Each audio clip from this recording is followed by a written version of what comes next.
नमस्कार दोस्तों। हम पढ़ रहे थे 12th क्लास के ज्योग्राफी की मानव भूगोल के मूल सिद्धांत। इसका पहला अध्याय हम पढ़ चुके थे। आज हम शुरू कर रहे हैं इसका दूसरा अध्याय, विश्व जनसंख्या वितरण घनत्व और वृद्धि। ये जो है इस बुक का दूसरा लेसन है। विश्व की अगर जनसंख्या की बात करें तो जनसंख्या जो है किसी भी देश के लिए बहुत इंपॉर्टेंट चीज। तो यहाँ भी एक जो है सेंटेंस दिया हुआ है, किसी देश के निवासी ही उसके वास्तविक धन होते हैं। अगर हम किसी देश की तरक्की की बात कर ले, किसी भी देश के विकास की बात कर ले, तो वहां पर जो होते हैं उसके नागरिक जितने अगर बेहतर होंगे, जितने संसाधनों तक उनकी पहुंच होगी, जो नीतियों को अच्छी तरह बना पाएंगे, निर्धारण कर पाएंगे, तो इसके आधार पर ही वो देश जो है वो संपन्न होता है, उसका विकास कर पाता है। यही लोग वास्तविक संसाधन है जो देश के अन्य संसाधनों का उपयोग करते हैं। ये जो है लोग ही वहां पर पाए जाने वाले प्राकृतिक संसाधन है, उनका उपयोग करते हैं, उनके आधार पर ही वो जो है अपने विकास कर पाते हैं, उनकी नीतियां निर्धारित करते हैं। अतः एक देश की पहचान उनके लोगों से ही होती है।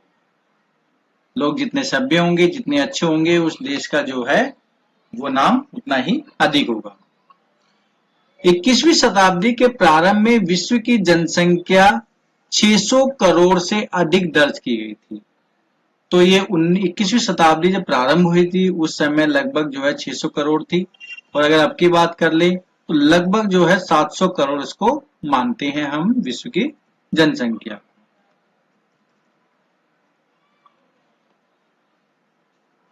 जॉर्ज बी क्रेसी, इसने जनसंख्या के आधार पर एशिया की जनसंख्या के लिए जो है कुछ इसने बात कही थी कि एशिया में बहुत अधिक स्थानों पर कम लोग और कम स्थानों पर बहुत अधिक लोग निवास करते हैं। एशिया में जो है काफी कम क्षेत्र पर जनसंख्या अधिक रहती है और काफी सारा क्षेत्र ऐसा है जो कि वीरान है, बंजर है, वहां पर जनसंख्या बहुत कम रूप में जो है निवास करती है। तो ये जो है स्थिति देखने को मिलती है हमें एशिया के अंदर। अगर विश्व के हम वितरण की बात कर लें तो जनसंख्या वितरण इसका अर्थ है कि फैलाव, जनसंख्या का फैलाव। भूपृष्ठ पर लोग किस प्रकार वितरित है, यानी किस प्रकार वो जो फैले हुए हैं। तो मोटे तौर पर अगर देखे जाए तो विश्व की जनसंख्या का 90% उसके 10% स्थल भाग पर निवास करता है, यानी 90% जनसंख्या 10% स्थल पर निवास करती है। जैसे यहाँ एशिया के लिए कहा गया था कि जो है जॉर्ज बी क्रेस ने कहा था कि अधिक स्थान पर कम जनसंख्या निवास करती है, कम स्थान पर अधिक जनसंख्या निवास करती है। विश्व स्तर पर देखेंगे तो वहां पर भी इसी प्रकार की पृष्ठभूमि देखने को हमें मिलती है। विश्व के 10 सर्वाधिक आबादी वाले देशों में अगर बात करें तो वहां पर जो है जनसंख्या के आधार पर 6 जो है एशिया के बड़े देश हैं जो कि 60% जनसंख्या वहां पर निवास करती है। तो ये ग्राफ दिया हुआ है, इस ग्राफ के आधार पर अगर हम देखें तो यहाँ पर जैसे चीन है ये एशिया में है, भारत है ये एशिया का पार्ट हो गया, इसके अलावा इंडोनेशिया है ये एशिया हो गया, एशिया में पाकिस्तान है ये एशिया में है, इसके अलावा बांग्लादेश है ये एशिया में है। तो ये जो है हमारे, और इसके अलावा रूस है ये हमारे एशिया में। तो 6 कंट्री जो है सिर्फ एशिया के अंदर आती है। तो यानी 60% जनसंख्या कहाँ निवास करती है, वो करती है हमारे एशिया महाद्वीप के अंदर निवास करती है। अगला है जनसंख्या घनत्व। जनसंख्या घनत्व का अर्थ होता है प्रति वर्ग किलोमीटर में रहने वाले लोगों की संख्या। तो प्रति वर्ग किलोमीटर में कितने लोग निवास करते हैं वो हमारा कहलाता है जनसंख्या घनत्व। और ये जो है काफी इंपॉर्टेंट है ये वाला पॉइंट, क्योंकि ये बार बार पूछा जाता है। जनसंख्या घनत्व के बारे में पूछ लेते हैं, डेफिनेशन पूछ लेते हैं, इस पे कोई 3 नंबर का क्वेश्चन भी आ जाता है। तो ये काफी इंपॉर्टेंट है, इसको आप अच्छी तरह से समझ लें कि, और इसका फॉर्मूला जो है जनसंख्या घनत्व जनसंख्या बटे में क्षेत्रफल, ये इसका फॉर्मूला है। इसको और अच्छी तरह हम समझ लेते हैं कि जैसे मान लो अगर 1 लाख व्यक्ति जो है एक स्थान पर अगर निवास कर रहे हैं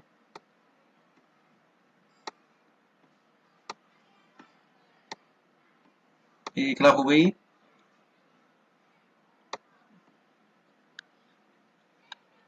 10 लाख हो गई, सॉरी। तो इसको हम जो है 1 जीरो से मिटा देते हैं। तो 1 लाख व्यक्ति हैं और मान लो कि ये जो है टोटल जो क्षेत्र है वो हो गया हमारा 100 वर्ग किलोमीटर।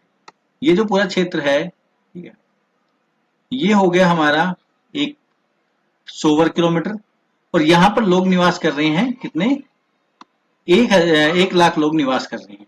तो यहाँ पे घनत्व को जो है 2 जीरो से 2 जीरो काट देते हैं, यानी 1000 व्यक्ति प्रति वर्ग किलोमीटर, यानी 1 किलोमीटर की अगर बात करें तो 1 वर्ग किलोमीटर में कितने लोग निवास कर रहे हैं, 1000 लोग जो है 1 वर्ग किलोमीटर में निवास कर रहे हैं। तो ये इसका घनत्व हो गया।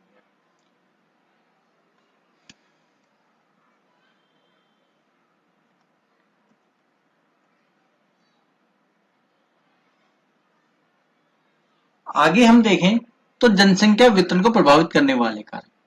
तो ये भी क्वेश्चन काफी इंपॉर्टेंट है क्योंकि 5 नंबर का क्वेश्चन डायरेक्टली इसमें आ जाता है और सीधा से ही आता है जनसंख्या को प्रभावित करने वाले कारक कौन कौन से। तो इसमें जो है पूछते हैं हमारे भौगोलिक कारक, राजनीतिक कारक, आर्थिक कारक, ये 3 कारक जो है स्पेशली पूछे जाते हैं और इसके आधार पर ही हमें इसके आंसर लिखने होते हैं। तो हमारा जो है भौगोलिक कारक, भौगोलिक कारक के अंदर है जो कि भौगोलिक स्ट्रक्चर है, हमारे आसपास का जो वातावरण है वो सारा इसमें सम्मिलित होता है।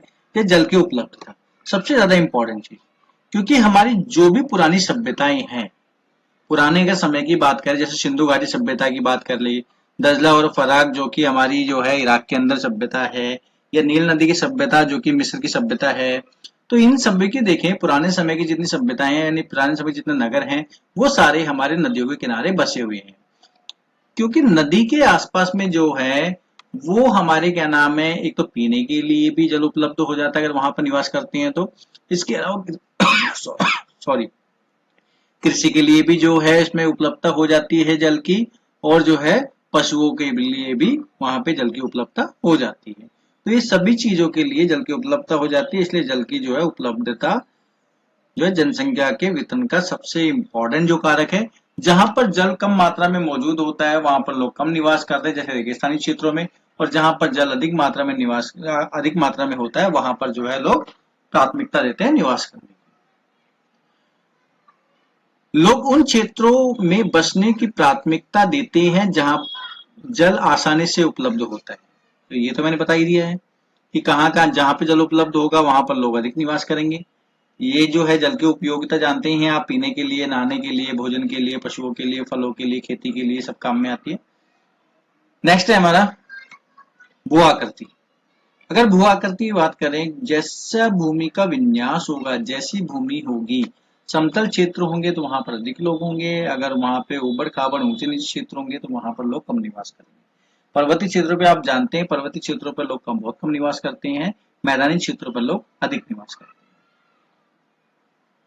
और वो कारण क्या है मैदानी क्षेत्रों पर अधिक निवास करने के, मैदानी क्षेत्र पे लोग इसलिए अधिक निवास करते हैं क्योंकि वहां पर यातायात के साधन सुगमता से मिल जाते हैं, मतलब बनाए जा सकते हैं, कोई बाधा उत्पन्न नहीं होती, उद्योग जो होते हैं वो काफी अच्छी स्टेबल किए जा सकते हैं। इसके अलावा जो है वहां पर जो है समतल भूमि होने के कारण जो है कृषि भी बहुत अच्छी तरह से वहां पर हो सकती है। लोग समतल मैदानों और मंद ढालों पर बसने की वरीयता देते हैं। इसका कारण यह है कि ऐसे क्षेत्रों में फसलों का उत्पादन, सड़क निर्माण और उद्योगों के लिए अनुकूल होते हैं। ये क्षेत्र जो है इसलिए यहाँ पर लोग अधिक निवास करते हैं समतल क्षेत्रों पर। इसके अगर विपरीत देखें तो पर्वतीय और पहाड़ी क्षेत्रों में परिवहन तंत्र के विकास में अवरोधक है, यानी पर्वतीय क्षेत्रों पर देखिए बार बार जो है भूस्खलन होता है, लैंडस्लाइड होती है। इसके अलावा जो है चट्टाने खिसकने के कारण काफी सारी समस्याएं होती है, और वो तो मार्ग बनने के बाद में ही है, लेकिन अगर मार्ग बनाने वाली बात है तो वहां पर ही बहुत सारी समस्याएं देखने को मिलती है, क्योंकि मार्ग जो है बहुत आराम से नहीं बन पाते, समतल क्षेत्रों पर बनाना आसान होता है। इसलिए प्रारंभ में कृषिगत और औद्योगिक विकास के लिए अनुकूल नहीं होते। अगर स्टार्टिंग की बात करें, जब तक टेक्नोलॉजी का अच्छा विकास नहीं होगा तो वहां पर भी खेती नहीं की जा सकती। समतल क्षेत्रों पे जो है वो अनुकूल होता है, अगर ज्यादा विकास नहीं होगा तब भी हम समतल क्षेत्रों पे कृषि कर सकते हैं। तो इसी कारण जो है जनसंख्या कम निवास करती है। एग्जाम्पल दिए जैसे गंगा के मैदान में जो है वो काफी ज्यादा जनसंख्या पाई जाती है, सघन जनसंख्या है, लेकिन हिमालय के पर्वतीय क्षेत्रों में जो है जनसंख्या काफी विरल होती है। तो ये इसका एग्जाम्पल इसमें दिया हुआ। नेक्स्ट देखते हैं हम, नेक्स्ट है हमारी जलवायु। जलवायु को अगर हम देखें तो जहां पर बहुत ज्यादा ठंड पड़ती है या बहुत ज्यादा गर्मी पड़ती है, वहां पर लोग बहुत कम मात्रा में निवास करते हैं, क्योंकि वहां पूरी तरह से सुविधा का अभाव होता है। लेकिन जहां पर जो है जलवायु सम होती है, ना ज्यादा सर्दी होती है ना ज्यादा गर्मी होती है, वहां पर जनसंख्या अधिक देखने को मिलती है। अति उष्ण अति उष्ण अथवा ठंडे मरुस्थलों की विषम जलवायु मानव बसाव के लिए सुविधाजनक होती है। यानी जहां पर जो है ठंडे क्षेत्र ज्यादा होते हैं या ज्यादा गर्म क्षेत्र होते हैं, वहां पर जो है वो सुविधाजनक बसाव नहीं हो पाता मनुष्य का। सुविधाजनक जलवायु वाले क्षेत्र इसमें अधिक मौसमी जनसंख्या पाई जाती है। भूमध्य सागरीय क्षेत्र सुखद जलवायु के कारण इतिहास के प्रारंभिक कालों में बसे हुए। अगर हम इतिहास के प्रारंभिक कालों में बात करें तो भूमध्य सागर पर अधिक लोग जो हैं आसपास बस्तियां स्थापित हो गई थी, और इसका सबसे बड़ा कारण है कि वहां की जलवायु बिल्कुल सम है, जो लोगों के निवास करने के अनुकूल है। फोर्थ पॉइंट है मृदा। मृदा जो है जहां पर बहुत ज्यादा उपजाऊ मृदा होगी, जलोढ़ मृदा होगी, वहां पर लोग निवास करेंगे। अगर हम स्टार्टिंग की बात करें, शुरू में जब मानव आदिम जीवन व्यतीत करता था, उसके बाद में धीरे धीरे जब कृषि करने लगा, तो वहां पर जो है वो ये करने लगा कि जैसे कि एक क्षेत्र है, एक क्षेत्र में जो है वो फसलों का उत्पादन करने लगा, फसल के रखरखाव के लिए जो है उसको वहां पर रहना पड़ता था, और उसने क्या करा, यहीं पर जो है क्षेत्र में अपना घर बना लिया। और घर के क्या नाम है, यहाँ पे रखरखाव के लिए उसको हमेशा मौजूद रहना पड़ता था, और इसके कारण जो है धीरे धीरे और कुछ लोग फिर यहाँ पर आने लगे, फिर यहाँ पे घर बन गए, कुछ लोग आने लगे, फिर यहाँ पे जो है रहने लगे, फिर यहाँ पे घर बन गए। तो ये जो है धीरे धीरे सभ्यताओं का विकास हुआ, और धीरे धीरे जो है सभ्यताएं विकसित होने लगी, और आदिम समाज जो है वो एक वर्तमान समाज में परिवर्तित हो गया। ये थे हमारे जनसंख्या वितरण के भौगोलिक कारक। अब आगे है हमारा आर्थिक कारक। आर्थिक कारक में देखें तो सबसे इंपॉर्टेंट चीज है हमारा खनिज। खनिज अगर बात की तो जहां पर खनिज के निक्षेप अधिक मिलते हैं, वहां पर उद्योग अधिक रूप में स्थापित होते हैं। कारण क्या है, क्योंकि जहां पर जो है कच्चे माल की उपलब्धता होगी, उद्योग जो है वहां विकसित होंगे, तो जो एक स्थान से दूसरे स्थान पर माल ले जाने में जो लगने वाला व्यय है वो कम हो जाता है। जो और अगर मान लो जैसे भारी अगर वस्तुएं हैं, जैसे लौह इस्पात उद्योग की बात करें, अधिकांश लौह इस्पात उद्योग जो है जहां पर लो आईएससी जो खाने होंगे उसके पास में ही स्थापित किए जाते हैं, उसके सराउंडिंग एरिया में ही होते हैं। खनिज निक्षेपों से युक्त क्षेत्र उद्योगों को आकृष्ट करते हैं। खनिज और औद्योगिक गतिविधियां रोजगार उत्पन्न करते हैं, ये तो है ही, क्योंकि जहां पर उद्योग होंगे वह रोजगार की उपलब्धता अधिक होगी, क्योंकि अधिक लोगों में अधिक जो है श्रमिकों की आवश्यकता होगी। अतः कुशल और अर्ध कुशल कर्मी इस क्षेत्र में पहुंचते हैं, क्योंकि जहां पर उद्योग होंगे तो वहां पर लोग जो है चारों तरफ से वहां पर आना शुरू करेंगे। कारण क्या है, क्योंकि वहां पर रोजगार की उपलब्धता जो है अधिक देखने को मिलती है। तो ये जो है यहाँ पर जो है लोग एक सेंटर पॉइंट बन जाएगा, और जो है गांव से हो गए कस्बों से है वो अपने औद्योगिक क्षेत्र के अंदर आएंगे, और यहाँ पर रोजगार के जो है अवसर उनको आराम से मिल जाते हैं, चाहे वो कुशल श्रमिक हो या अर्धकुशल श्रमिक। तो ये एग्जाम्पल दिया हुआ है, जैसे अफ्रीका का एग्जाम्पल दिया हुआ है, तो अफ्रीका की कटान जामिया तांबा पेटी इसका एक अच्छा उदाहरण है। वहां पर जो है इन क्षेत्रों पर जनसंख्या काफी सघन रूप से पाई जाती है, और वो कारण क्या है, वो है हमारे जो क्या नाम है खनन के कारण। आर्थिक कारकों में दूसरा है हमारा नगरीकरण। नगरीकरण इसलिए इम्पोर्टेंट कारक है क्योंकि लोग जो है गांवों से शहरों की ओर पलायन करते हैं, और वो अनेक कारणों से करते हैं। कुछ जो है अच्छे रोजगार के लिए करता है, कुछ जो है जो शिक्षा के लिए, और कुछ अपना इलाज कराने के लिए शहरों में आते हैं, क्योंकि गाँव के अंदर अच्छे जो है हॉस्पिटल, अच्छी जो है चिकित्सा सुविधा नहीं है। और इसके अलावा जो है काफी सारे ऐसे औद्योगिक क्षेत्र हैं वो नगरों के आसपास बन गए हैं जहाँ पे अधिक श्रमिकों की आवश्यकता होती है। तो इसलिए भी जो है नगरीकरण धीरे धीरे जो है नगरीकरण का विस्तार हो रहा है और वहां पर जनसंख्या जो है वो अधिक बढ़ती जा रही है। नगर रोजगार के बेहतर अवसर, शैक्षिक एवं चिकित्सक संबंधी सुविधाएं तथा परिवहन और संचार के बेहतर साधन प्रस्तुत करते हैं। नगरों के अंदर ये सारी सुविधाएं मिल जाती है जिसके कारण जो है लोग पलायन करते हैं गांवों से शहरों। विश्व के विराट नगर प्रति वर्ष बड़ी संख्या में प्रवासियों का निरंतर आकर्षित करते हैं। यानी कि जो भी प्रवासी हैं यानी प्रवासी हो गए जो कि दो और स्थान से आकर वहां पर बसने लगते हैं वो प्रवासी कहलाते हैं। ठीक है, एक स्थान से दूसरे स्थान पर। तो धीरे धीरे देखें तो शहरों में जो है प्रवासियों की संख्या वो बढ़ती जा रही है क्योंकि नगर जो है उनको आकर्षित करते हैं। ये सारी सुविधाओं के कारण बेहतर अवसर, शैक्षिक और चिकित्सा और परिवहन संचार के साधनों के कारण जो है वहां पर लोग अधिक जो है आकर्षित होते हैं और शहरों की ओर पलायन करते हैं।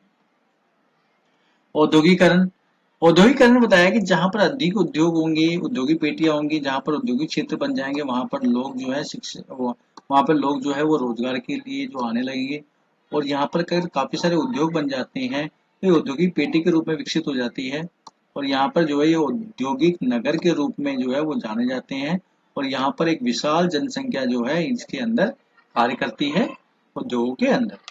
औद्योगिक पेटियां रोजगार के अवसर उपलब्ध कराती है और बड़ी संख्या में लोगों को आकर्षित करती है। जब लोग यहाँ पर निवास करते हैं, लोग इस क्षेत्र में रहेंगे तो यहाँ पर क्या होंगे, हॉस्पिटल भी खुलेंगे। ठीक है, यहाँ पर जो है वो दुकानें भी खुलेगी, यहाँ पर जो है वो बैंक भी खुलेंगे क्योंकि जब अगर लोग यहाँ पे रोजगार करेंगे, पैसा कमाएंगे, रखने के लिए स्थान भी चाहिए तो बैंक भी खुलेंगे और इसके साथ साथ में फिर जो है यहाँ पर दुकानें भी बनेगी और यहाँ पर जो है वो स्कूल भी बनेंगे। तो ये सारी चीजें धीरे धीरे जो विकसित होती रहती है और एक जो है विशाल नगर के रूप में ये परिवर्तित हो जाता है ये सारा क्षेत्र। तीसरा है हमारा, हमने दो कारक पढ़ लिए हैं जनसंख्या प्रभावित करने वाले। एक तो है हमारा भौगोलिक कारक और दूसरा है हमारा आर्थिक कारक। अब हम तीसरा कारक पढ़ रहे हैं सामाजिक और सांस्कृतिक कारक। सामाजिक और सांस्कृतिक कारकों के अंदर धार्मिक महत्व के जो स्थान होते हैं वहां पर लोग जो होते हैं वो आकर्षित होते हैं उनको देखकर और वहां पर धीरे धीरे जनसंख्या जो है वो अधिक होने लगती है। तो स्थान धार्मिक और सांस्कृतिक महत्व के कारण अधिक लोगों को आकर्षित करते हैं। काफी सारे स्थान ऐसे होते हैं जो आकर्षित करते हैं लोगों को। ठीक उसी प्रकार लोग उन क्षेत्रों को छोड़कर चले जाते हैं जहां सामाजिक और राजनीतिक अशांति, यानी जहां पर जो है धार्मिक स्थल होते हैं जहां लोग अपने लोगों को वो अपनी ओर आकर्षित करते हैं क्योंकि वहां धार्मिक रूप से पहले से ही मान्यता है वहां पर लोगों को जाने के लिए और लोग वहां आकर्षित होते हैं क्योंकि धार्मिक प्रथाओं से लोग जुड़े हुए हैं।